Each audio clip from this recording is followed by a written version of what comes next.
Son récit commençait par une simple visite dans un lieu de prière. Il y a quelques années, il y a un peu plus de 3 ans en arrière, je me suis retrouvé dans un lieu sacré et je me suis senti mal à l'aise. J'ai eu des sensations d'oppression et j'ai commencé à avoir des réactions de grognement. J'ai été au fond de cette église, j'ai vu donc la croix de Jésus et devant Jésus, j'ai commencé à insulter, à grogner, à blasphémer contre lui.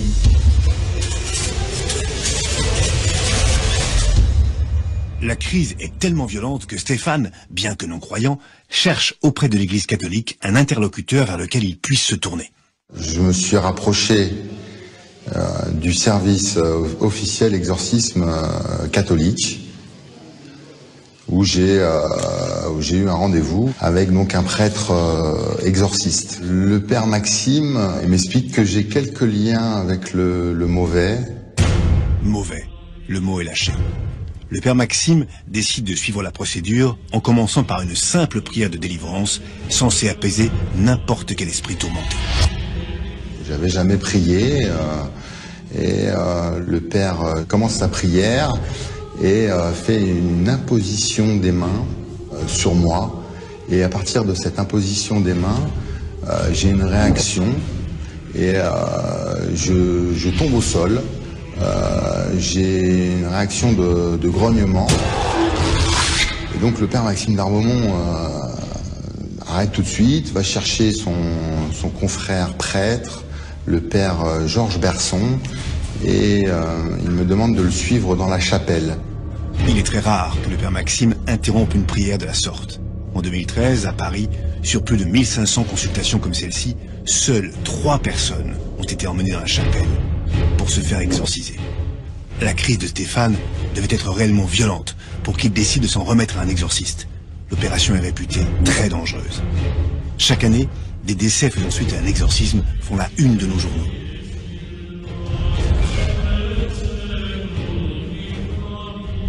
Les 2 pères me demandent de m'asseoir, se revêtent donc de leur soutane et de leur étole, et ils se mettent à réciter la Bible. Et ils m'aspergent d'eau bénite, et au contact de cette simple eau, je commence à hurler, et c'est comme si j'étais brûlé au fer rouge. Je me tords de douleur.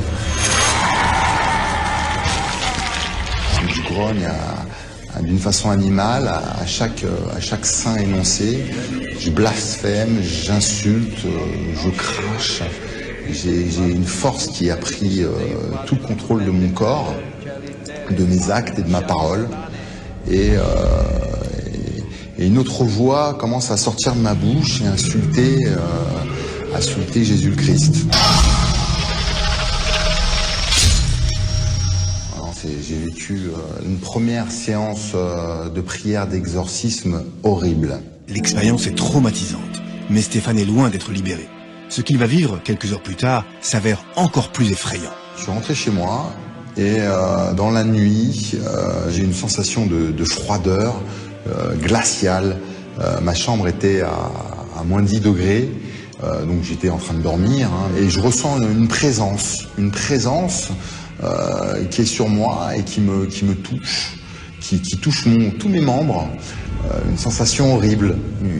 Et donc je me réveille en sursaut et quand j'ouvre les yeux, je vois 2 yeux rouges avec une silhouette de plus de 3 mètres, une silhouette noire qui souffle sur moi et qui grogne et qui dit « Tu m'appartiens, gloire à Satan, tu es à moi ». Je me suis rappelé d'une phrase que le père Maxime m'a conseillé de dire, que si j'avais un problème, d'appeler Jésus le Christ. Et c'est ce que j'ai fait, j'ai crié « Au secours, Jésus, au secours !» Et le démon qui était en face de moi a grogné et a hurlé, et c'est parti. La description que Stéphane me faisait du démon correspondait à des représentations du XVe siècle que j'avais pu consulter. On y voit bien Satan, avec une taille imposante et parfois des yeux de couleur rouge.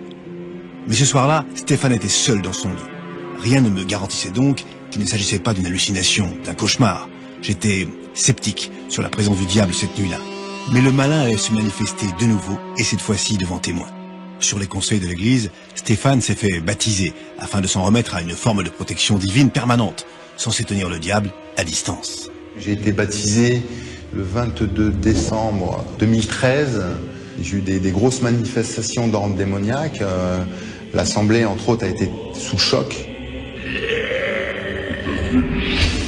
Et Satan criait à travers moi que j'allais pas recevoir le corps du Christ. J'avais 3 prêtres sur moi avec leur étole qui se sont bagarrés pour me faire communier. Une fois que j'ai reçu le corps du Christ, je suis tombé.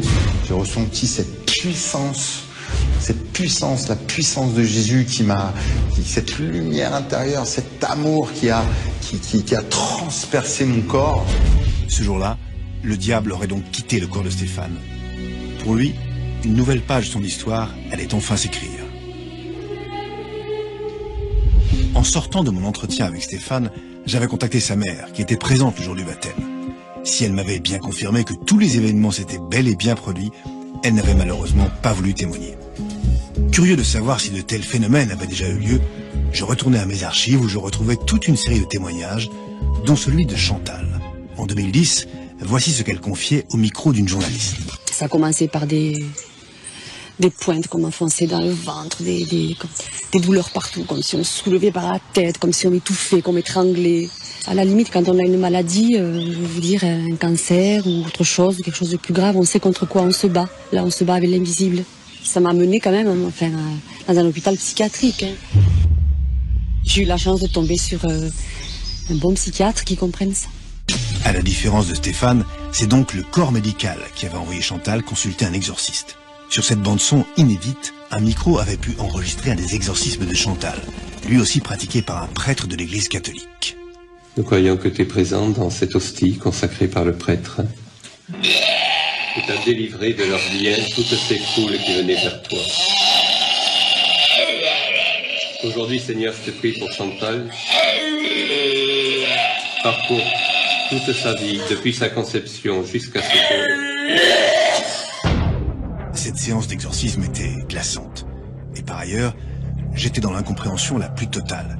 Pourquoi les psychiatres s'étaient-ils avoués vaincus devant le cas de Chantal? Devant quel phénomène la médecine est-elle impuissante au point de s'en remettre à la religion? Les médecins me devaient quelques explications. J'espérais que Mireille Robinson, qui collabore régulièrement avec le prêtre exorciste de son diocèse, puisse m'apporter des réponses. Les possédés, pour 90%, je pense que ce sont des malades psychiatriques. Je ne suis pas la seule à le penser, je connais plusieurs exorcistes qui disent la même chose. Des psychiatres m'avaient expliqué que les symptômes manifestés par les possédés ressemblaient à ceux de l'hystérie. Vers la fin du 19e siècle, Jean-Martin Charcot, un médecin mondialement reconnu exerçant à l'hôpital de la Pitié-Salpêtrière, avait pour habitude de faire venir dans son amphithéâtre des femmes hystériques. Ces femmes, exhibées telles des bêtes de foire, commençaient alors à convulser, à se tordre dans tous les sens, et allaient même jusqu'à vociférer comme des animaux. Je n'allais pas attendre que la science explique rationnellement les symptômes de Stéphane. Et avant tout, je voulais rencontrer physiquement une personne qui avait vu le diable quand il se manifestait chez Stéphane.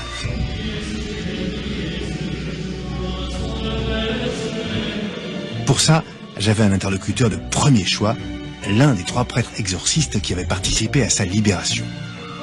Entré dans les ordres après une formation d'ingénieur très rigoureuse à l'école centrale, le père Fropeau comptait à son actif plus de 90 victoires sur le démon. Avec un tel palmarès, il devait forcément avoir l'œil pour reconnaître les signes extérieurs d'une emprise maléfique. Nous parlons de différents degrés d'emprise. Le démon peut d'abord agir sur nous au niveau d'une simple tentation. Ça, tout le monde est plus ou moins soumis, vous voyez, à ce genre de tentation. C'est pour ça qu'il faut y avoir une certaine vigilance morale. Bon, le deuxième degré, vous voyez, c'est ce qu'on appelle l'obsession qui se crée pour pousser la personne plus loin dans le mal et dans les excès. Je me souvenais que Stéphane m'avait avoué, non sans difficulté, qu'il était violent et dépendant. J'avais des troubles du comportement, j'avais une dépendance à la pornographie et au sexe, et j'étais quelqu'un d'impulsif. Le troisième degré, c'est ce qu'on appelle une vexation, une action directe sur le corps, où la personne peut être victime de souffrances physiques inexpliquées. Elle peut souffrir par exemple de très fortes migraines, elle peut souffrir d'insomnie absolument impossible à dépasser. Le dernier degré, c'est quand l'emprise ponctuellement peut devenir tellement forte que le démon va utiliser les membres et éventuellement la parole de la personne pour s'exprimer. Tel semblait bien être le cas de Stéphane. Je voulais savoir ce qui avait poussé le père Fropeau à pratiquer une prière d'exorcisme sur lui. Quelle certitude pouvait-il avoir? Ça n'a pas été très difficile avec Stéphane parce que je savais ce qui s'était passé avec mes confrères à Paris où quand même il y avait eu des violences assez manifestes. Et quand moi j'ai commencé à prier pour lui, eh bien j'ai eu les mêmes manifestations. Le démon a carrément dit qu'il était Satan, Asmodée, etc. J'étais insatisfait. Le prêtre me parlait de son combat en toute sérénité. Certes, il avait déjà libéré 90 autres personnes du malin avant Stéphane. Peut-être qu'il ne le craignait plus. Mais comment pouvait-il être certain que ce n'était pas Stéphane qui avait inventé des noms de démons pour donner de nouvelles preuves de sa possession? Au cours de la prière, vous voyez, la personne, bien sûr, est volontaire, et puis, brusquement, vous voyez qu'il y a un basculement, et que c'est une autre personnalité qui, pendant quelques minutes, va se servir des membres et de la parole de la personne en question. Et à ce moment-là, elle change complètement, son faciès change, sa voix change, et on se rend bien compte qu'il y a une transformation, au moins au niveau, vous voyez, de la sensibilité, qui n'appartient pas à la personne. Je ne comprenais toujours pas comment le Seigneur des Ténèbres pouvait habiter le corps de Stéphane. Il faut faire attention, une personne possédée, ce n'est pas une personne qui aurait comme un locataire, vous voyez, maléfique. L'action du démon sur nous s'exerce sur la partie sensible, psychique, mentale, c'est-à-dire tout ce qui concerne en nous la sensibilité et l'affectivité. Je ressortis médusé de cet entretien, notamment par la quiétude du prêtre. J'avais l'impression que la placidité avec laquelle il me parlait du diable venait d'ailleurs, comme si les 2000 ans de combat que l'Église avait remportés avant lui garantissaient nécessairement la victoire. Cette lutte contre le malin a été illustrée depuis des siècles par de nombreux artistes. L'inventivité avec laquelle ils avaient tenté de représenter le prince de ce monde, comme les théologiens l'appellent, est stupéfiante. Serpent, ange, bouc, être personnifié, être caché dans nos entrailles, tentateur, puissance de l'occulte. Contempler le bestiat du diable, parfois à la limite du cadavre exquis, me fascinait, tant les artistes lui avaient prêté toutes les apparences. Alain Ray, le linguiste, tenait sur les rapports entre l'histoire de l'art et le diable des propos intéressants. Ce qui est très intéressant dans la représentation du diable, c'est que ça correspond à l'état général de la société.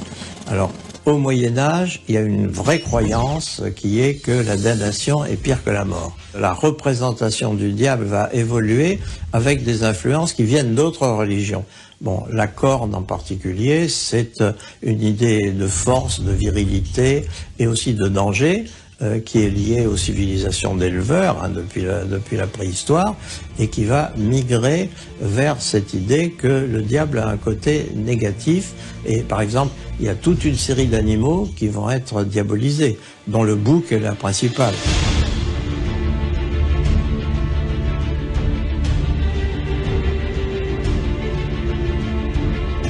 Même si de nombreux artistes lui ont prêté des apparences bestiales, beaucoup d'autres lui ont conféré les attributs d'un ange. Le diable chrétien va être identifié à un ange qui a manqué à ses devoirs et qui, par orgueil, a voulu s'opposer à Dieu et se prétendre l'égal de Dieu alors qu'il en est la créature. Et Dieu le punit, donc ça va devenir l'ange déchu. Et l'ange déchu, il va être précipité du ciel sur la terre, et sur la terre, il va faire le mal. Les anges, on leur attribue des ailes d'oiseau, ce qui est dans la nature, alors qu'on est allé chercher un organe ailé, mais qui soit pensé comme négatif ou dangereux, et c'est les chiroptères, les chauves-souris. Et à ce moment-là, on a trouvé la bonne représentation du diable.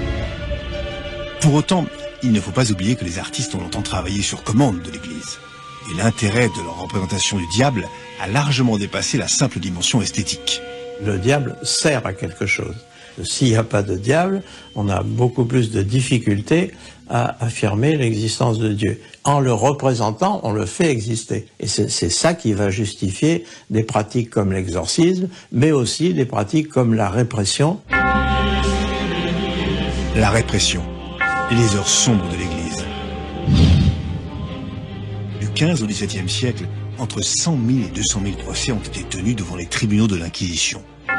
Ce que l'on reprochait aux accusés, entre autres, d'être possédés par le diable ou d'entretenir des relations particulières avec lui. C'est la fameuse chasse aux sorcières. Les chiffres varient, mais de trop nombreux accusés y ont laissé la vie. Et pour cause, les techniques pour prouver la possession maléfique étaient des plus expéditives. À de nombreuses reprises, des femmes ont été ligotées puis jetées à l'eau. Si elles arrivaient à éviter la noyade, c'est parce qu'elles étaient complices de Satan. Elles étaient alors brûlées vives. Si elles se noyaient, c'est que ces malheureuses étaient innocentes. On le sait aujourd'hui, cette justice arbitraire contribue à maintenir en place le pouvoir politique de l'époque et à préserver l'unité de l'Église.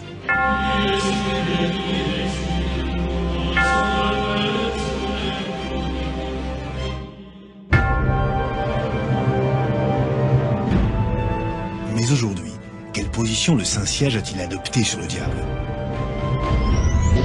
Pour répondre à cette question, je pris la route de la cathédrale de Grenoble. Monseigneur Guy de Kérimel m'y avait donné rendez-vous.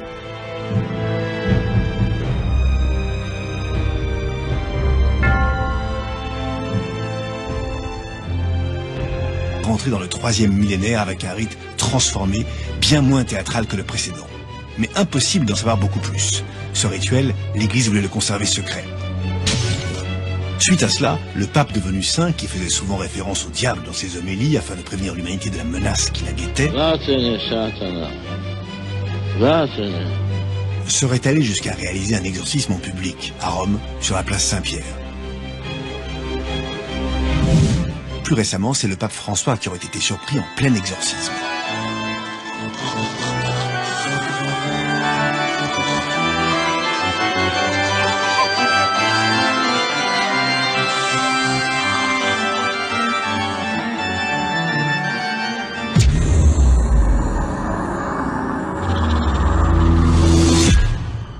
En juillet 2014, le pape François a reconnu pour la première fois de l'histoire de l'Église catholique une congrégation d'exorcistes, l'IAE, la fameuse Association internationale des exorcistes. Ce regroupement de plus de 250 prêtres issus de 30 pays avait été créé 24 ans plus tôt par l'un des plus célèbres chasseurs de démons que l'humanité ait pu compter, le père Gabriele Amort, l'exorciste du diocèse de Rome. À son actif, il compterait plus de 70 000 exorcismes et aurait mené des combats les plus risqués contre Satan. Un jeune homme que j'exorcisais allait me cracher dessus, alors j'ai mis ma main devant ma bouche. Et là j'ai vu qu'il avait craché 3 clous. Des clous très longs. Si on avait fait une radio dans un hôpital, ces clous n'auraient pas été visibles, parce qu'ils se matérialisent seulement quand ils sortent de la bouche. Voilà une scène à laquelle j'aurais rêvé d'assister.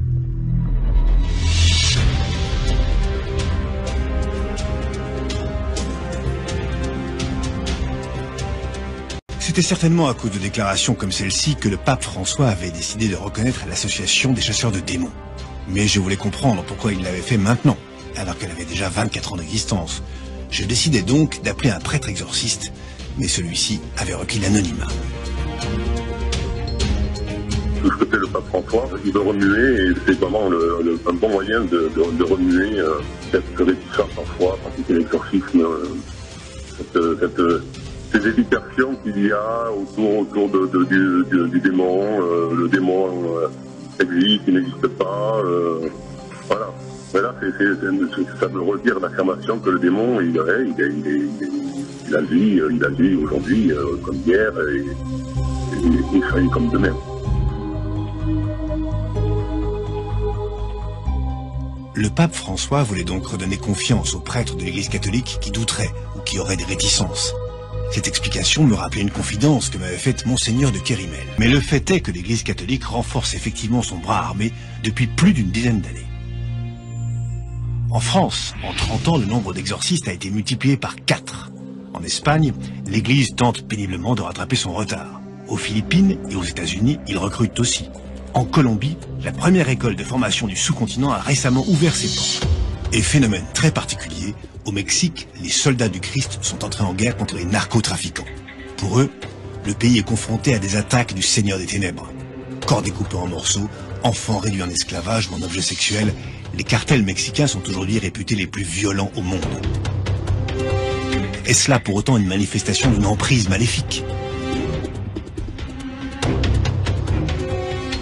Bref, si j'avais quitté Monseigneur de Kérimel avec l'idée que les sciences sociales avaient réellement divisé l'Église entre deux approches du diable, l'une mystique et l'autre psychologique, je n'avais en revanche aucun doute sur le fait que l'Église intensifiait son combat.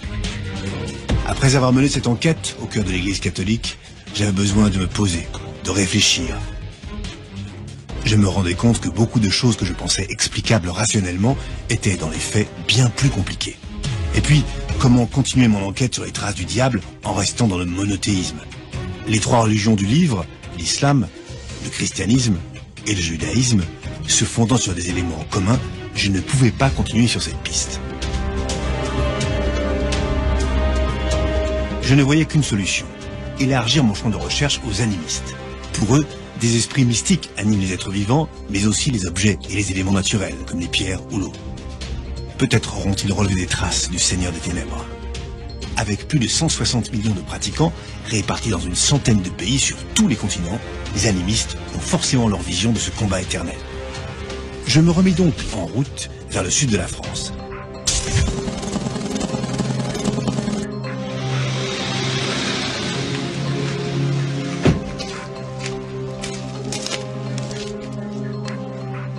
On m'avait dit que Nancy Middle, anthropologue à l'université de Nice, pouvait m'apporter des réponses.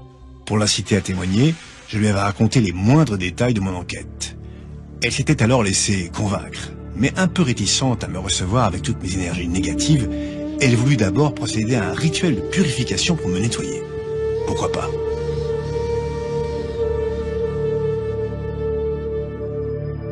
J'étais alors prêt à écouter les secrets de la perception du diable par les chamans, ces intermédiaires entre les hommes et les esprits. Le catholicisme ou la chrétienté, en fait, a aussi des origines chamaniques. On pourrait dire même que le catholicisme, les prêtres exorcistes sont des chamans qui ne se donnent pas le nom de chaman. C'est un chaman qui a ses références. Lui, c'est la Bible, c'est des prières, c'est des mantras. Alors, le mantra, c'est une prière, c'est toujours à peu près les mêmes. Il y a un protocole, exactement comme chez les chamans. On repère assez près ce qui caractérise le diable, l'esprit de ce diable, ce mauvais esprit. Et puis c'est pareil avec la force du mantra, avec la force du chant, avec la force de la prière. Il envoie toutes ces bonnes énergies jusqu'à ce qu'il transforme dans le corps du pauvre malheureux quelque chose qui lui donne l'étincelle, qui l'est libéré. Jusque-là, c'est exactement ce qui était arrivé à Stéphane, que le père Fropeau avait délivré. J'avais déjà eu l'avis de Mireille Robinson, mais elle n'était pas experte en chamanisme. En revanche, dans mes archives, m'attendait le témoignage d'Édouard Collot, un psychiatre qui connaissait vraiment bien leur méthode. Et pour cause, il avait en effet suivi partout sur la planète l'un des plus grands anthropologues, Bertrand L., spécialisé dans la possession chamanique.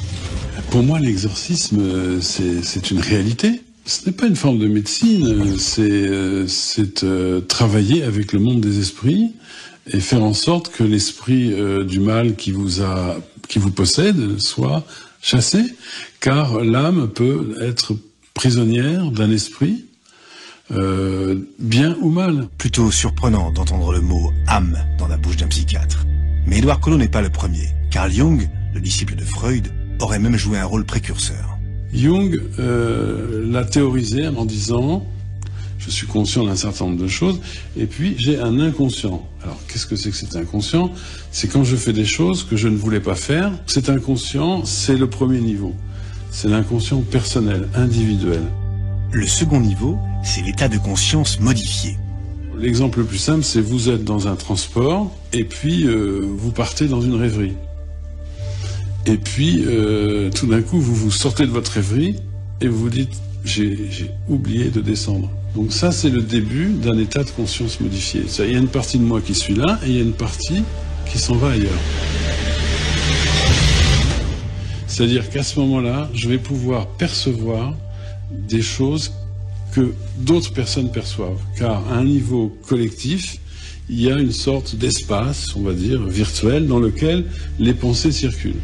Ce serait donc dans cet univers d'inconscient collectif qu'un esprit pourrait prendre possession de notre âme.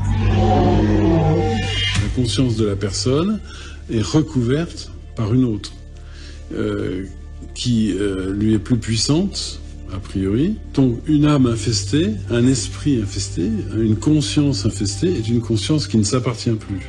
J'avais du mal à admettre cette vision du monde. Mais je me souvenais que Freud avait été très critiqué quand il avait théorisé le fait que l'homme n'avait pas la pleine conscience de ses actes. Aujourd'hui, remettre en cause l'existence de l'inconscient paraît impossible. Peut-être en sera-t-il de même un jour pour le monde des esprits. Ma recherche des traces de l'existence du diable ne pouvait pas en rester là. J'avais bien une dernière idée, mais de là à passer à l'acte, je devais l'avouer, j'avais peur. Parce qu'à ce point de mon enquête, mon ultime solution était d'aller voir de l'autre côté du miroir. De rencontrer non pas une personne qui luttait contre le démon, mais quelqu'un qui lui vouait un culte, un prêtre satanique. À l'écoute des propos du journaliste François Angelier, j'avais pu comprendre pourquoi des individus avaient décidé de s'en remettre à Satan. Le grand événement qui va faire que le diable ne va plus terroriser, mais simplement amuser, voire distraire, ce sont les Lumières, avec des gens notamment comme Voltaire, comme Diderot, les encyclopédistes, qui sont des matérialistes, qui sont des athées, des rationalistes, et qui considèrent qu'il y a un principe divin, certes, mais qui considèrent aussi que le diable, c'est une fadaise, c'est une invention, c'est une sorte de fantasme monastique parfaitement ridicule. Donc déjà, les Lumières vont démagnétiser, on peut dire déminer, le terrain diabolique. Mais ce qui va se passer après les Lumières, c'est la Révolution française. Et la Révolution française, par l'effet de terreur qu'elle va générer dans une partie de la population, par l'effet de panique qu'elle va susciter dans cette France qui change de régime, eh bien, va réinjecter l'image du diable et l'image du mal, puisque la Révolution française va être prise pour une fille du malin. Mais ceux qui vont tout faire pour que le diable revienne, c'est les romantiques. Et là, le diable est un séducteur. C'est le Méphisto que vous trouvez dans le Faust de Gounod. C'est un personnage flamboyant, viril, ardent, puissamment séduisant, qui a tout pour tenter et attirer les hommes vers la chute, vers l'abîme. Donc à partir de ce moment-là, ça n'est plus une espèce de diable un petit crapaud, ça n'est plus un diable terrorisant, c'est un diable fascinant, et on peut dire que ce goût de l'abîme, il y renaît avec le romantisme. Si des gens se donnaient avec plaisir au culte du diable, pour ma part, j'avais de grosses appréhensions à rencontrer un sataniste, depuis que j'avais entendu le récit d'un agent secret qui avait infiltré des sectes sataniques. Beaucoup de gens se posent cette question. Pourquoi les renseignements généraux s'occupent des sectes satanistes? C'est le seul service qui s'en occupe. Et malheureusement pas assez. Et parce que si l'on regarde bien, je vois, moi, avec ce que j'ai vécu, on n'était pas assez nombreux pour s'occuper de ce fléau qui est très grave. On s'est aperçu que les sectes sataniques sont différentes. Moi, j'en ai répertorié à peu près 3 sortes. Les premières, je les appellerais les sectes sataniques, les vraies. Celles qui se revendiquent de la Bible de Satan, qui a été écrite par Anton Lavey.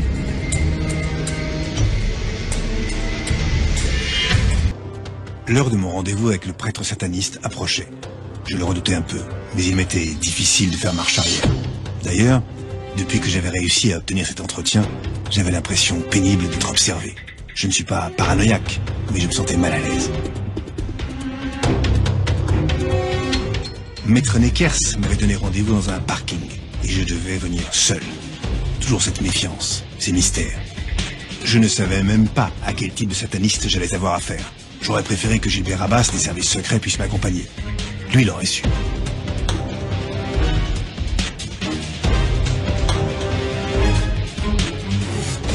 Mais c'était les conditions que je devais respecter pour que le prêtre sataniste me livre son expertise sur les démons. À son avis, qu'est-ce qui tourmentait Stéphane?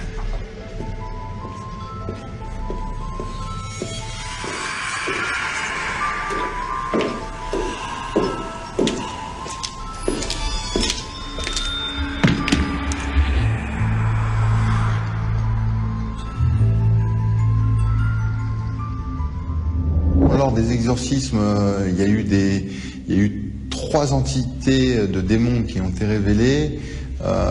Satan, Belzéboul et Asmodée. Alors Asmodée est particulièrement puissant parce qu'il est haut dans la hiérarchie infernale. Il commande 72 légions. C'est une entité extrêmement malveillante qu'on va utiliser pour des actes particulièrement malveillants. Quand on utilise une entité, on peut se prendre un contre-coup, et en se prenant un contre-coup, on risque d'avoir des blessures aussi bien physiques que mentales. Mais une entité vraiment très puissante, sans protéger, c'est difficile.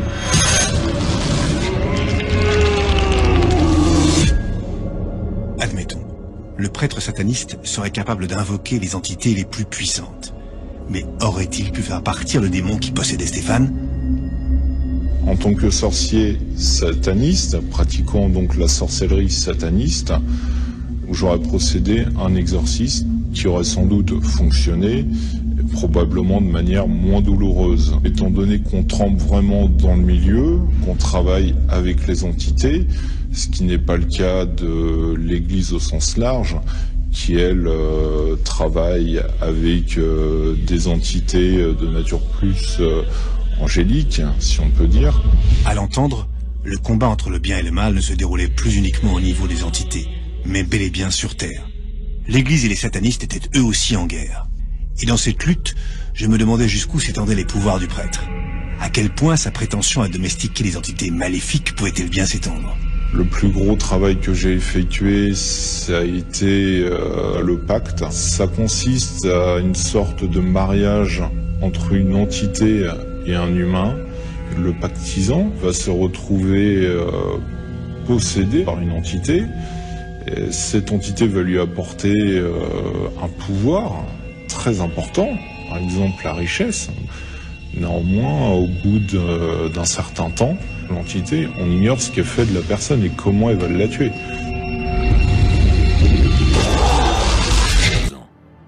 Il a été égorgé, son cœur et son foie ont été arrachés.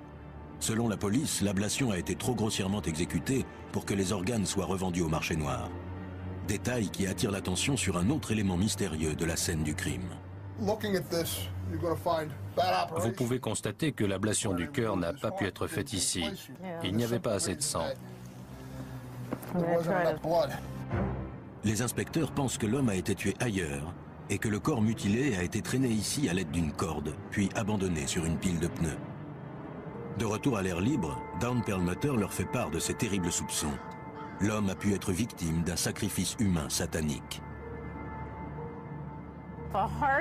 Lorsqu'il y a ablation du cœur et d'autres organes, et que le corps est vidé de son sang, c'est le signe d'un meurtre rituel. Ils ne se contentent pas de prendre un cœur comme ça, juste pour le plaisir de mutiler un corps humain. Ça a généralement une signification pour eux. Selon Dawn Perlmutter, tout indique qu'il y a une secte satanique meurtrière à Philadelphie. La seule chose à faire, c'est d'attendre que d'autres indices abominables fassent leur apparition. S'il s'agit d'un crime rituel, ils ne vont pas s'arrêter là. Je ne veux même pas y penser. Les sacrifices humains se pratiquent depuis des millénaires. Des civilisations antiques, telles que celles des Aztèques et des Mayas, croyaient que les offrandes d'êtres humains étaient un moyen d'honorer et d'apaiser leurs dieux.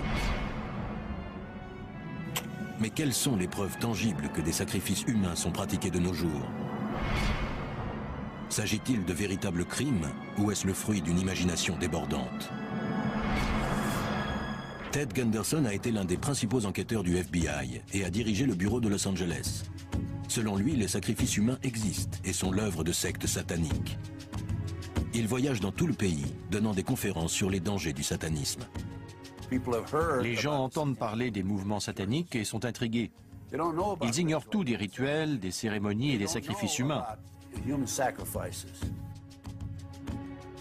Gunderson affirme détenir la preuve indéniable de ce qu'il avance. Dans son coffre-fort, il garde un indice qui lui a été confié il y a des années. Les gens disent qu'on n'a aucune preuve de sacrifice humain satanique. Cette preuve m'a été remise par un informateur. Sa fameuse preuve, une cassette vidéo montrant ce qu'il estime être un sacrifice humain satanique.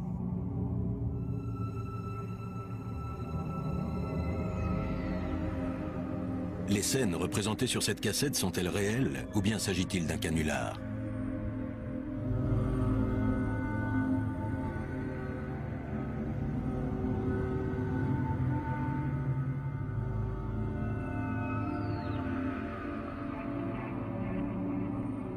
Truquées ou non, ces images sont bien trop choquantes pour être montrées dans leur intégralité. L'une des séquences semble représenter un homme en train de se faire taillader. Et au cours d'un second rituel, les membres de la secte satanique sacrifient une victime humaine. Mes amis, nous sommes libres. Nous sommes ici. Pour authentifier le film, Dawn Perlmutter a visionné la cassette à la recherche des schémas spécifiques au crime satanique.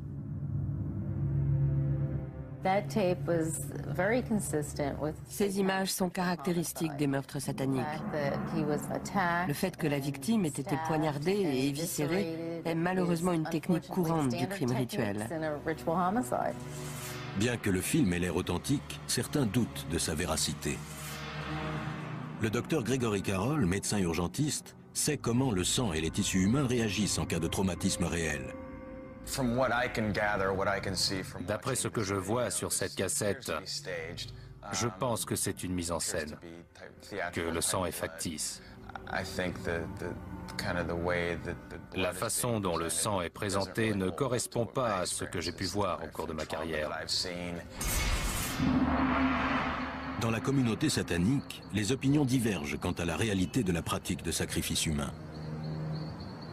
Voici une véritable réunion satanique à Long Beach, en Californie. L'ordre des 5 points est en plein rituel satanique. Gloire à Satan. Ces prétendus satanistes sont en train d'initier un jeune homme appelé Hiroki. Nous sommes réunis pour laisser libre cours à nos instincts charnels. Es-tu prêt, bête sauvage, être de chair et de sang, à te proclamer sataniste? Oui. Renonces-tu à la connaissance mensongère et à l'aveuglement? Oui. Vis-tu pour toi-même et pour ceux que tu aimes? Oui. En qui as-tu foi? L'ordre des 5 points. J'aime le fait que l'on puisse s'adonner au plaisir de la vie au lieu de la vivre uniquement pour le bien des autres. Cette secte affirme ne pratiquer aucun sacrifice d'aucune sorte. Dans le passé, j'ai fait partie de groupes qui pratiquaient certains sacrifices, pas humains, mais des sacrifices de petits animaux.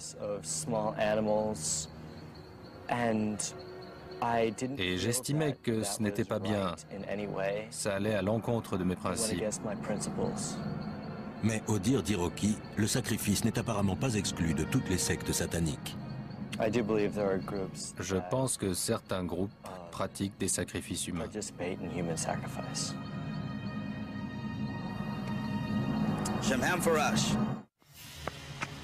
Police secours? On a été réveillés par un bruit. Il y a pas mal de vacarme dans Mason Street à Salida. Voici l'enregistrement d'un appel passé par une femme qui vient peut-être d'entendre les bruits d'un sacrifice satanique. Qu'avez-vous entendu? On aurait dit qu'il était en train de s'étrangler ou de vomir, je ne sais pas. Au printemps 1990, selon la police, 6 silhouettes sortent d'une voiture près d'Elm Street à Salida, en Californie. Dans les ténèbres, elles s'approchent furtivement d'une maison tranquille. L'enquête a établi que 2 individus sont entrés par la porte de devant, tandis que les autres se glissaient par derrière. La porte de devant s'ouvre pour laisser entrer les 2 personnes, puis l'électricité est coupée. Et une fenêtre située à l'arrière est relevée pour laisser pénétrer les intrus. Un peu plus tard, des hurlements terrifiés réveillent les voisins.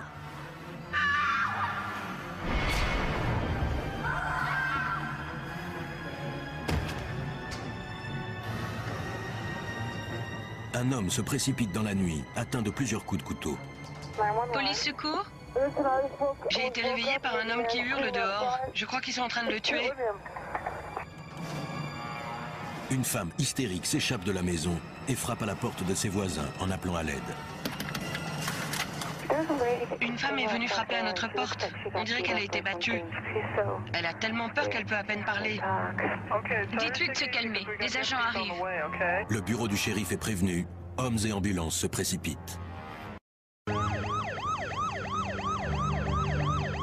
Le premier homme arrivé sur les lieux se retrouve face à un véritable carnage.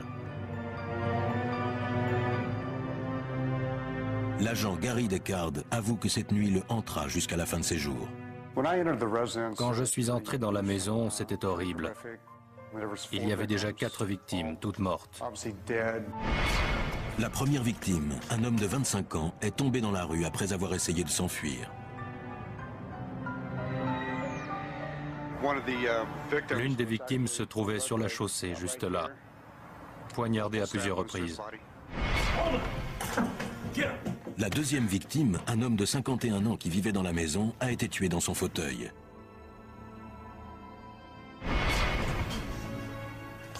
La troisième victime, un homme de 35 ans, a été massacré dans la cuisine.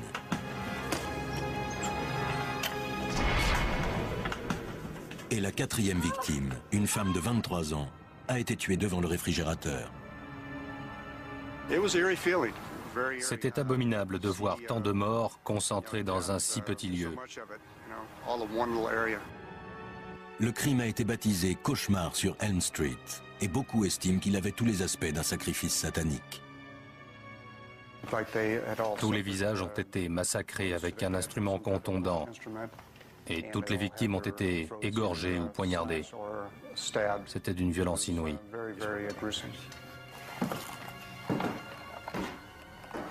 La seule survivante est une femme qui a réussi à se cacher sous une pile de vêtements. Elle déclare qu'un des assassins possédait un revolver, mais qu'aucun coup de feu n'a été tiré durant le massacre. L'agent Deckard estime que les meurtriers voulaient tremper leurs mains dans le sang. Jusqu'alors, rien n'avait préparé l'officier de police à l'ampleur du mal auquel il allait être confronté.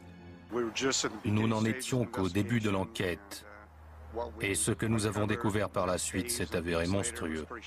William Miller, avocat de renom, s'est occupé de l'affaire. Dans le comté de Stanislas, on ne s'était jamais retrouvé confronté à 4 morts. Sur les lieux du crime, l'agent Gary Deckard interroge la seule survivante. Elle a déclaré que l'un des suspects était un blanc avec une coiffure afro. Sa déclaration est la première vraie piste pour Gary Deckard. J'ai demandé à quelques personnes du quartier qui se trouvaient là si quelqu'un à Salida correspondait à cette description. Ils ont dit on dirait Jason Lamarche, il vit au camp.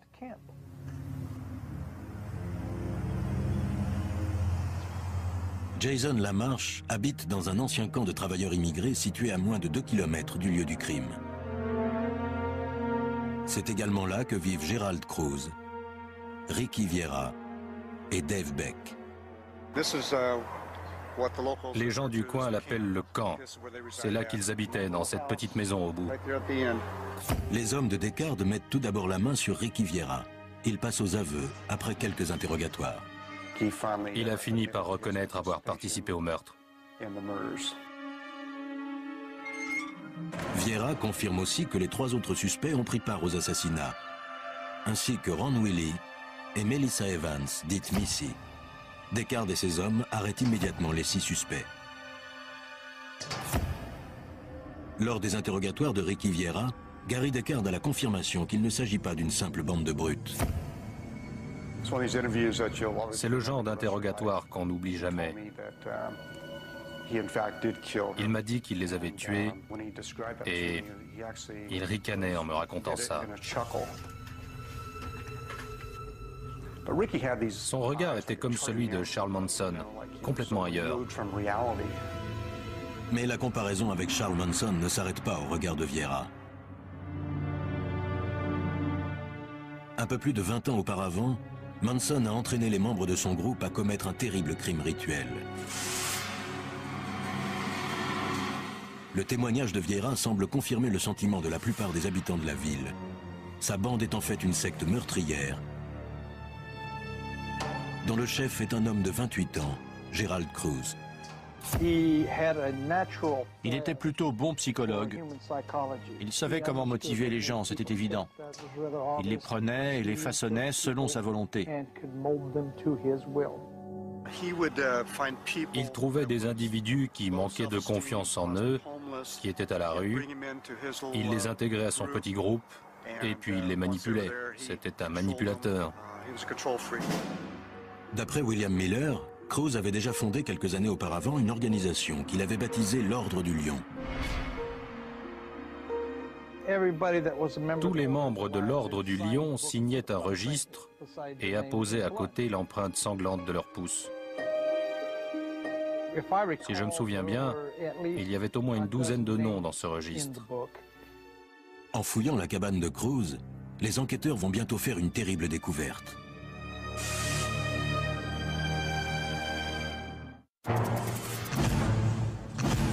Les habitants de cette petite bourgade du nord de la Californie ont été traumatisés en apprenant l'assassinat de 4 personnes en une nuit. La police retrouve le journal des membres de la secte au domicile de Gerald Cruz, le principal suspect. Les documents de l'enquête établissent que le journal décrit en détail les rituels sataniques. Comme la plupart des soi-disant satanistes, Gerald Cruz mélange les rituels traditionnels trouvés dans des livres avec certaines inventions de son cru. Le pire chapitre du journal est celui où Gerald Cruz donne son opinion sur le sacrifice humain.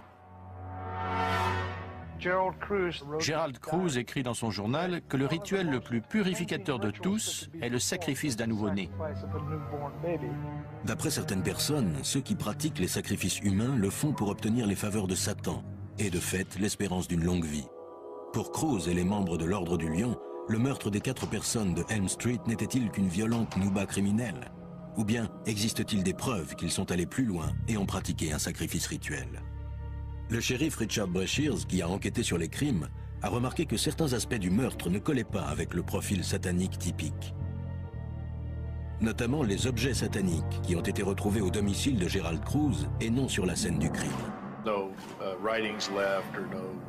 Aucun écrit ni aucun diagramme qui aurait pu apporter la preuve d'un meurtre rituel n'a été retrouvé dans la maison.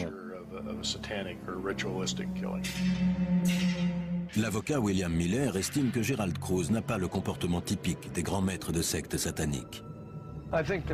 Les individus qui pratiquent des rites sataniques ou l'adoration du diable ont un centre d'intérêt, Satan. Et selon moi, Gerald ne s'est jamais intéressé à autre chose qu'à lui-même. Selon la rumeur, Cruz aurait eu un compte à régler avec le propriétaire de la maison. Le problème tournait autour de Missy et de ses fréquentations. Qui elle voyait, avec qui elle était sortie. Mais si le propriétaire était le seul que la secte ait voulu tuer, pourquoi les 3 autres victimes? La seule explication que nous ayons trouvée, c'est que Gerald Cruz ne voulait aucun survivant.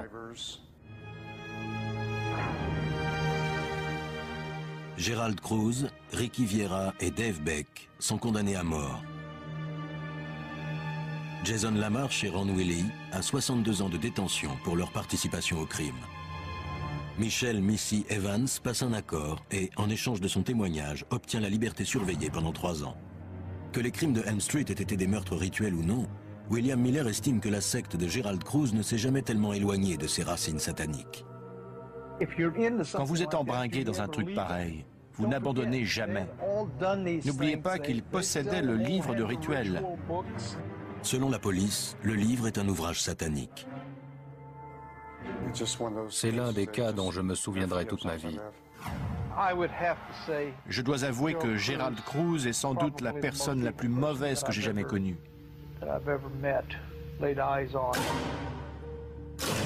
Ça lui ferait sans doute un plaisir fou de le savoir. Gerald Cruz refusant de parler, nous ne saurons peut-être jamais si le massacre était une offrande au diable ou bien l'acte d'un démon et de ses disciples. Certains experts estiment que Gerald Cruz avait vaguement basé sa secte sur son interprétation des enseignements sataniques. Mais les membres de l'église de Satan affirment que les individus tels que Cruz donnent une mauvaise image des vrais satanistes. Gloire à Satan. Lors d'une cérémonie rituelle, ils se rassemblent et placent une jeune femme sur un autel pour vénérer Satan et représenter les désirs charnels de l'être humain. Au nom de Satan, maître de la terre, roi de l'univers, je demande aux forces des ténèbres de m'accorder leurs pouvoirs infernaux. Notre Dieu n'est pas un type qui meurt accroché sur une croix. Notre Dieu est quelqu'un qui est à terre, qui a été anéanti par l'être censé être le plus puissant de l'univers et qui est néanmoins capable de se relever et de continuer à lutter. C'est un héros très humain. C'est notre héros. Blanche Barton est magistrat de l'Église de Satan. Ce titre lui a été attribué par l'autorité qui dirige l'Église, le Conseil des Neufs, pour récompenser l'efficacité avec laquelle elle a répandu la parole de Satan.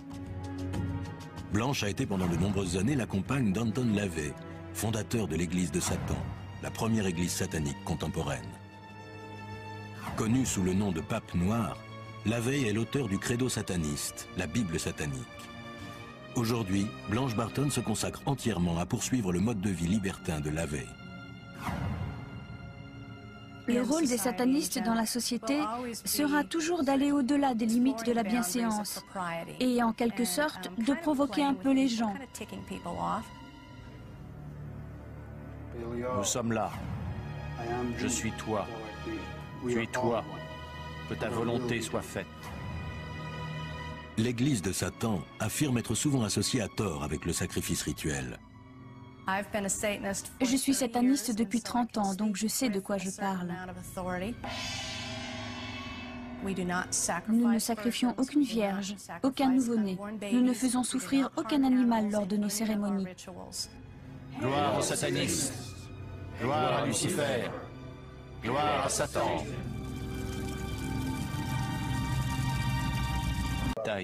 Sharon est artiste peintre. Elle affirme s'être récemment échappée d'une secte satanique. Ted a appris que Sharon a été initiée très jeune.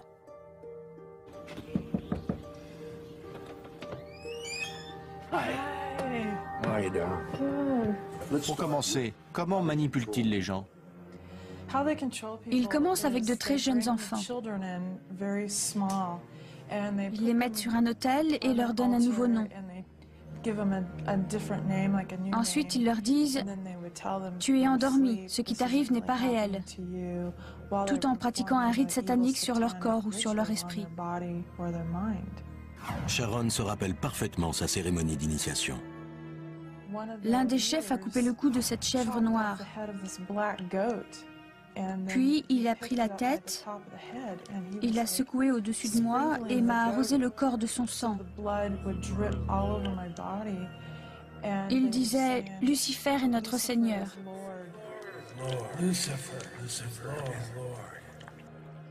Sharon explique à Ted Gunderson qu'elle avait effacé de sa mémoire tous ses souvenirs jusqu'à un événement traumatique survenu 6 ans plus tôt. J'étais en train de prier et j'ai dit « Dieu, qu'est-ce qui ne va pas avec moi? Je veux savoir, je suis prête, montre-moi ». Des images de ces pensées troublantes commencent à apparaître dans sa peinture. Je peignais un tableau et puis ensuite ça ressortait. Et là, c'était le rituel. Ted Gunderson persuade Sharon de revenir avec lui sur les lieux de son enfance pour affronter son traumatisme. Elle emmène Ted dans une forêt éloignée. C'est ici, affirme-t-elle, que la secte satanique pratiquait ses rituels la nuit. Sharon, je crois que vous vous souvenez d'autres détails. J'aimerais que vous m'en disiez un peu plus sur la cérémonie.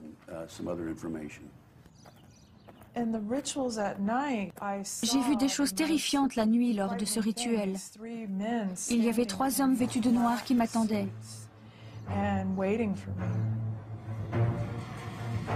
Et puis ils m'ont programmé. Ils disaient « Tu ne te souviendras de rien. Tu es à la plage, dans l'eau, tout est calme. » Puis Sharon entraîne Ted plus profondément dans la forêt, vers un lieu où, dit-elle, les membres de la secte l'ont emmené plusieurs fois. C'est juste là-haut. Ils m'ont emmené ici la nuit. Nous sommes montés jusqu'à la chute d'eau. Il priait Lucifer et parlait une drôle de langue. Ils ont totalement manipulé mon esprit pour que je ne me souvienne de rien. Il y a des années, lors d'une promenade ici, la vue de la chute d'eau a fait brutalement ressurgir ses souvenirs. J'ai senti qu'il se passait quelque chose. Vous vous êtes souvenu? Oui, tout est revenu. La douleur. Pire encore, Sharon affirme que la secte a pratiqué ici le plus abominable des actes, le sacrifice humain. Je me suis souvenu de 4 bébés. Et les 4 ont été tués lors du rituel. C'est moi qui ai dû les tuer. Les souvenirs de Sharon sont-ils authentiques ou bien est-elle victime d'une suggestion externe? Quoi qu'il en soit, ces souvenirs sont trop lourds pour elle. Comment vous sentez-vous après cette visite? Perturbé?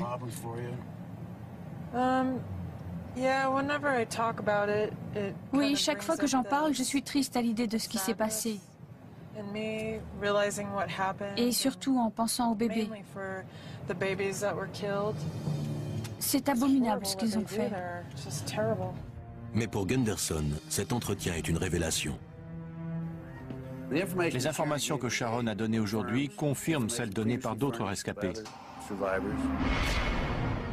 Pourtant, de nombreux spécialistes doutent des méthodes de Gunderson. Les souvenirs retrouvés, tels que ceux de Sharon, sont rarement fiables.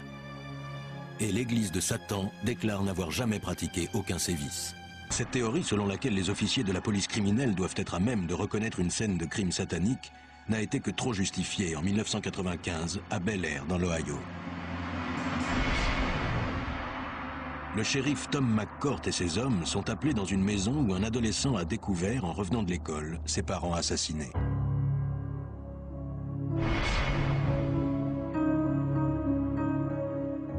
Ces images ont été filmées par l'un des hommes du shérif McCourt. Voici le salon vu de l'entrée. En arrivant sur les lieux, je n'avais aucune envie d'être là. Et je sais que tous les hommes de mon équipe n'avaient qu'une même pensée. Pourquoi nous? Ce qu'ils trouvent en pénétrant dans la maison les cloue sur place. Première chambre à coucher à droite dans l'entrée. La mère était couchée sur le lit.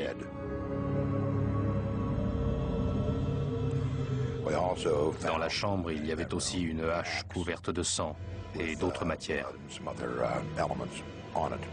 Les policiers se dirigent vers la chambre de Nathan, un autre fils du couple assassiné, et y découvrent un attirail totalement inattendu.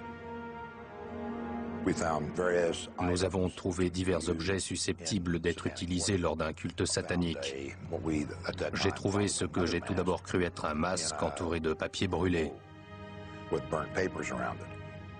Dans une autre chambre, ils trouvent le père allongé à plat ventre sur le lit. On a d'abord cru qu'il avait un oreiller sur la tête. Mais en l'enlevant, nous avons constaté que la tête n'était pas là. Nous sommes alors retournés voir ce que nous avions pris pour un masque et nous avons vu qu'il s'agissait de sa tête.